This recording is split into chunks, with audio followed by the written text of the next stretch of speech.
Hello everybody, it's Mary back from Rocky Mountain Gardens, and today we're going to be talking about the question, can you transplant perennials during the hot time of the summer, like midsummer, July, and so on? So that's what we're going to be discussing, and I hope it'll give you some encouragement to go ahead and do those transplants that you feel need to be done in your garden in midsummer, even in the hot weather.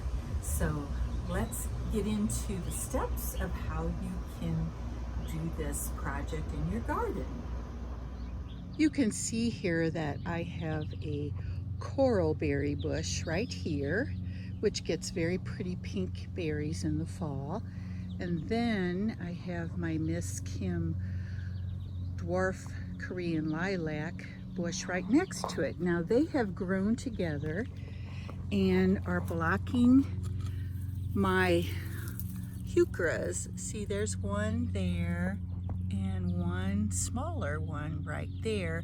They're not getting much sunlight and you can't even see them and appreciate them. So we're going to be transplanting these two coral bells today. The botanic name is heuchera. They have small red flowers on them that you can see there, but they will bloom much more if they're getting more sunlight. So that's our project for today, and we're going to take care of them properly since we're transplanting them in the middle of the summer. I have pre-dug 2 holes, one for each of the coral bells. And here's one right here, and I also threw in a couple of handfuls of composted steer manure. Here's a picture of the bag. It's by Earth Grow, and it costs, I think, under $2, I believe, still, for this composted steer manure. It's fantastic for adding nutrients to your soil. Now, before I dig up my coral bells, I'm going to, besides adding the steer manure, I'm going to water this hole quite well and let that seep in. The water will give a nice moist hole for my new plants that will be placed here. First, I'm pushing away all of the mulch and anything that might hinder me when I'm starting to dig these plants out. I want to make sure I get as much of the root balls as I possibly can. I started with my large shovel, but there were so many large roots from the 2 bushes on either side of my coral bells that after a little while I gave up. I was able to loosen them somewhat, but I had to be careful because of the different drip lines that were in this area also. So I changed over to using a good trowel. This is a nice strong one that I bought at Walmart actually. And I'm prying the roots out, trying to loosen it around all sides of this plant. Once I get it loose enough, then I can remove it for replanting, of course.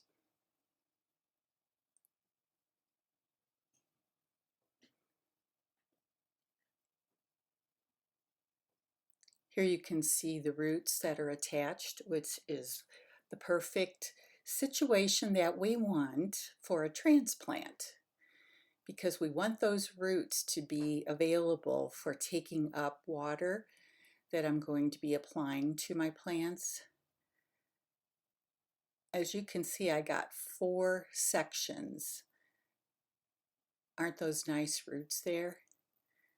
We're immediately taking them to my prepared holes to make sure that they get placed back in a nice spot before they dry out too much. And guys, this was a nice hot sunny day, but I was actually working in the early morning in order to take advantage of the cooler temperatures while these plants were undergoing this shock of being moved. And all plants that you transplant in your garden will go through what is called transplant shock. And it can cause your plants to be very droopy for a week or two after you transplant them. Now here you can see I've got my roots safely planted. I'm pressing the plants down to get them firmly in the soil so that the roots are well connected to the soil around them. On this second hole, I found that it was a little bit drier than I wanted it to be before I planted my new little coral bells. So I want to make sure I get those roots all safely within the dirt and get them covered very well with soil, and pressing them down again firmly, but not smashing them down. I want them, just like I said, to be touching the soil well so they can grow now into the soil very safely. Here is one of my coral bells, and you can see the leaves are a little droopy. Not too bad because I have been keeping it watered and they need another watering for today's hot day, but do not be surprised if you see very droopy leaves after you transplant, because that's called transplant shock. Here is an example of a plant that is in transplant shock for you, and you can see the droopy leaves like I mentioned, but just remember, your plant wants to live, and the more you water it and get those roots settled into place, it will perk up within a week or two, depending on the size of the plant and the health and the weather, of course, depending on how hot it is.